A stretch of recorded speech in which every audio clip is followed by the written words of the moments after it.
up, guys? So I realized that I've never given you guys a full walkthrough of my car, and I figured before I finalize this video, before I upload it to YouTube, I would do kind of a walkthrough of the car. It's also, I'm going to kind of go over everything with the car after we did the dynoing. And I have to apologize, I didn't really get too many clips while we were doing the install. On the video, on the car itself, like with the front mount, the intake, and all that stuff. But again, like I said in the other videos, the other clips that I made, you guys can find all these install videos on YouTube already. My personal experience, I share with you. I have previous clips or whatever, but this clip right here, I keep saying video. This clip right here, I just want to kind of walk through my car, show you a couple things with the install, and then maybe a couple extras. So.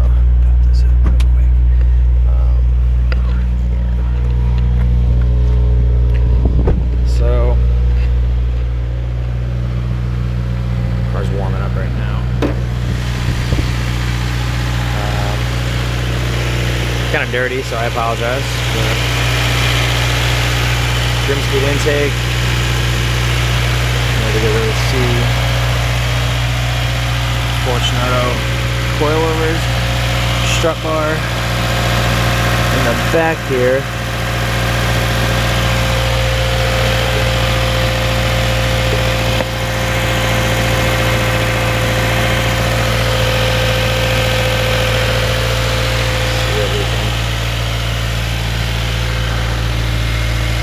It's really dirty, I gotta clean it, but piping for the Mishimoto. Down here. Let's see, I want to get boost controller straight down. TGV deletes. And last but not least, front mount. I have the JDM grill sitting on 18 by 9.5 inch ESRs. Just wrapped them with the hand cooked the Venus V12s. Amazing tires. I recommend it 100%. There's a little bird shit. Just put these rear spats on. I got from Subaru Speed. The HT Autos V1s. Ready SP catback. No, and the VIS carbon fiber trunk. I got the GCS third brake light with the reverse. This little lip spoiler here for the window. That's pretty much a walkthrough. Did not pay for these. These are plastic dipped and inlays. I got stickers for the inlays.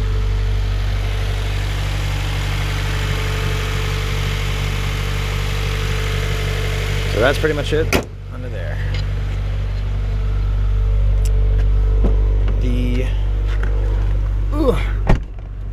I have a plan for an oil cooler. I'm thinking a couple people had spoken on the forum. Actually, just today I saw somebody had said on the forum that they were going to be doing whatchamacallit, a oil cooler where the old intercooler, the top mount intercooler would sit, based on custom fabricated mounts and all that stuff like that. Because with the front mount intercooler, it's going to be difficult to get an oil cooler because that's where your oil cooler would sit, right where the front mount is. So you don't want to be putting an oil cooler that's going to be right in front of your intercooler. It's just going to throw hot air into your intercooler. So I got to. I'm talking with Mikey at Boost Division about maybe figuring out some sort of bracket assembly or something that we could fab up to get that, mounted up under the hood scoop to actually make it functional again. Because as of right now, it's just cooling down my transmission, which is obviously not necessary currently. But I will be coming out with that soon. I don't know when exactly. I got a couple things I got to do. I was talking about flex fuel in the last clip. Definitely gonna do meth kit, and well, we'll see. We'll see about the flex fuel. I'm still up in the air about it, but we're gonna find out about that. And then air oil separator, probably go IAG, AOS, and then cosmetics, like I said. But I just want to give you a short clip. I gotta adjust this GoPro so you guys can see me while I'm driving, which I apparently tighten like crazy. Did not realize. I'm trying to get this thing mounted so it doesn't fall off again. Alright. Think this might work. I can't see, but you guys can. Hopefully I'm not too crooked here. Boom. Boom. Alright, so let's go. So I got the car tuned at DIA with Phil and Mikey. They're over there. I have to say that if you are looking to modify your car to where it is not too in depth by, you know, pulling the motor, doing the internals, all that crap, which obviously is important stuff. But if you're mildly building your WRX and you're looking for a good power gain, and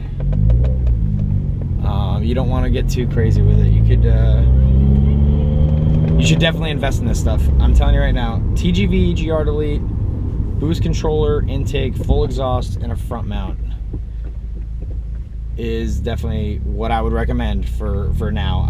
I again have not gone, I haven't gone into the Flex Seal or anything like that. I haven't played anything, but for what I have right now, for what this car has turned into, is amazing. There's no question about it. It's a new car. It pulls like no other. I really got to clean my trunk out. There's so much crap back there that's just rolling around. I had a friggin' Armor All bottle empty into my trunk. Awesome, but it made my trunk liner slick, so everything slides around in there. It's terrible. You can just constantly hear it.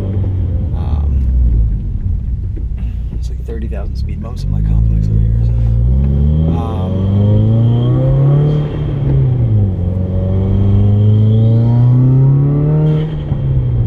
Just, oh God, sounds so good. Stock bypass valve sounds amazing. I have not purchased anything aftermarket for the bypass valve yet. I'm probably still gonna go with a Boomba. I like that flutter sound, but for now, this sounds amazing. The intake, grimmspeed intake, screams. It absolutely screams. It's nuts. 2 days ago, I got next to my buddy. Has a 06 Charger SRT8. It's a little bit older. We were going down the road, just playing around. Nothing too crazy, but we did a second gear roll, I think it was, or a third gear roll, and we were door to door. I was pretty shocked, I'm not gonna lie. I thought he was gonna pull on me, but we stayed door to door. I think if we would have went from a dig, it probably would have been a little bit of a better outcome in my behalf, but it's whatever, I'll take that. But I made 330 at the wheels. I believe it was 323 torque, 330 wheel horsepower. Cannot complain at all. I was pretty much right exactly where I wanted to be. And again, I actually we kind of detuned a little bit for safety. I'm spiking at about 19-ish. Stock tune, I guess stage 2 off the shelf, I was spiking at 22.1. I know they really don't play around with all that stuff too much in the off the shelf maps, but yeah. I spike at about 19, give or take. I haven't really seen it except more than once, I think. But I've been driving around with the car tuned for 2 weeks now. I know I should have had this video up sooner. I'm sorry. Work's been crazy. You think coming off deployment you'd have a little bit of time off, but not so much. But the car is completely different. Aside from power mods, and I'm going to touch on this because it is, again, a world of a difference. Do yourself a favor, buy yourself a new set of tires. I'm telling you right now, the stock tires that come on the car are not good. I love Subaru. I love everything that they've done. I love this car, but they are just horrible tires they put on this car. The fact that they're Summers too, kind of, I'm not gonna run these people over. The fact that they're Summers kind of annoyed me a little bit, especially because of the fact that, I mean, I haven't actually had to drive the car in the snow. I got lucky enough to be in Florida for when it snowed up here in Virginia. But the fact they put summer tires on the car, especially when not every state gets, does not get snow, bothers me. Now, me being the person I am, I was buying a new set of tires, and I'm like, well, there's no way I'm going to go buy Blizzaks right now. It's not, I'll just deal with the snow. And I went and bought Hankook, summer tires or whatever. And I rode out my stock tires as long as I could. I swapped them onto these wheels. My initial drop, I had way too much camber in the front, and I started burning out my driver's side tire, the inside of my driver's side tread, really bad. So it came down to where I wanted to ride the stock tires out to the end of the winter, and then as soon as it started getting a little warmer out, I was going to swap onto the Hankooks and then go from there. But it came a little sooner than I expected, but good God, I'm happy it did, because these tires, or just the fact that they're not the stock tires. I know there's a lot of other companies out there that make really good summer tires and whatever, but for $680 I think I paid shipped from Tire Rack, these Hankooks are amazing. The sidewalls are pretty stiff. They don't really give too much. They are slightly stretched, but not nearly as much as my other ones were. When I had them actually installed, I was kind of worried because of the height of the car. I thought I was gonna have to roll my fenders and my quarters. I was not happy about that, but they don't really give too much, or my suspension didn't really give enough to where I'm really not rubbing at all. My old tires, for instance, or for example, I would hit a friggin' pebble in the road and it would be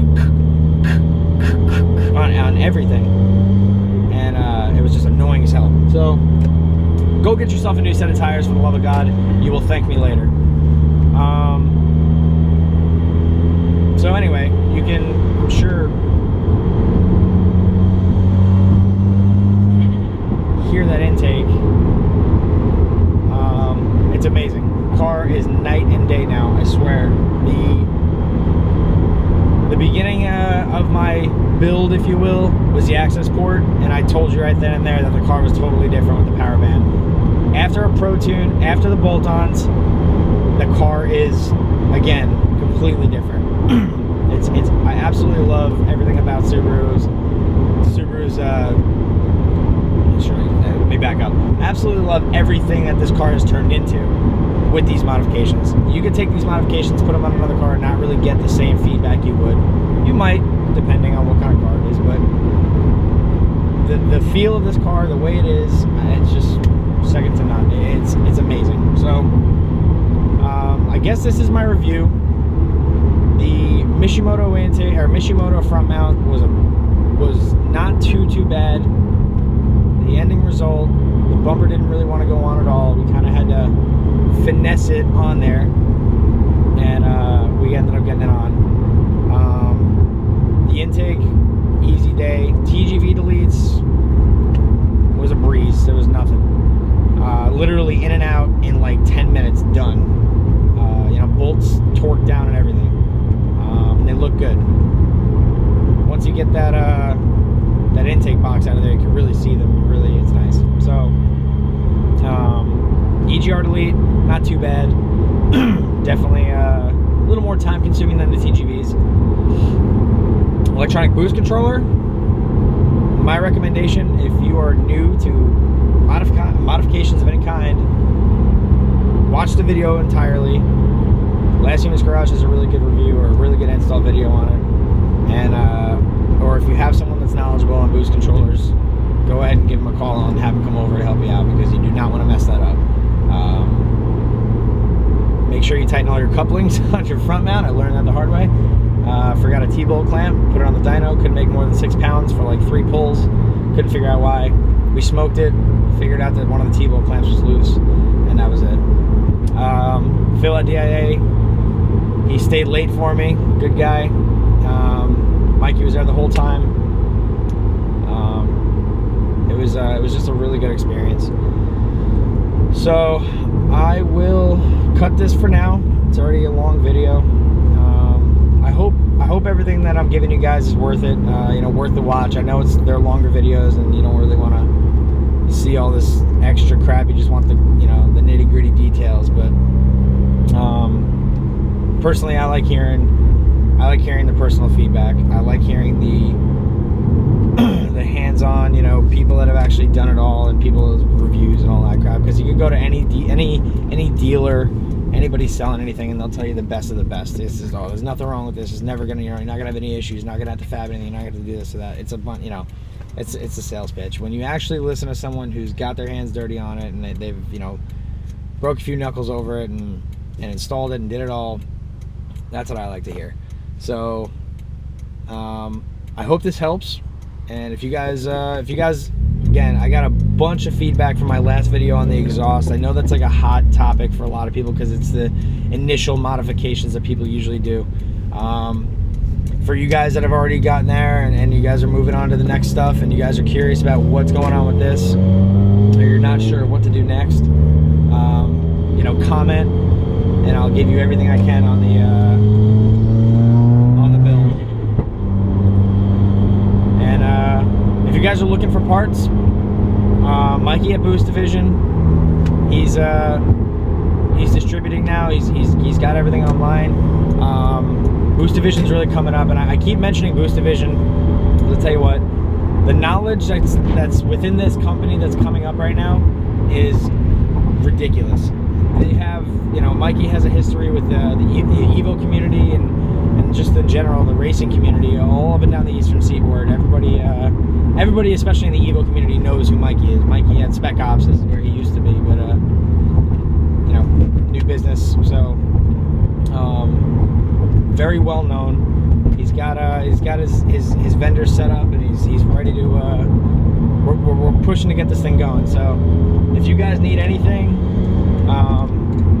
he would love to help you out, even if it's just, you know, knowledge. He would love to get on the email or whatever, and answer any questions you guys might have. This is the first 15 plus body style that he's dug into, but he's liking what he saw, so he's definitely interested in doing more for sure. So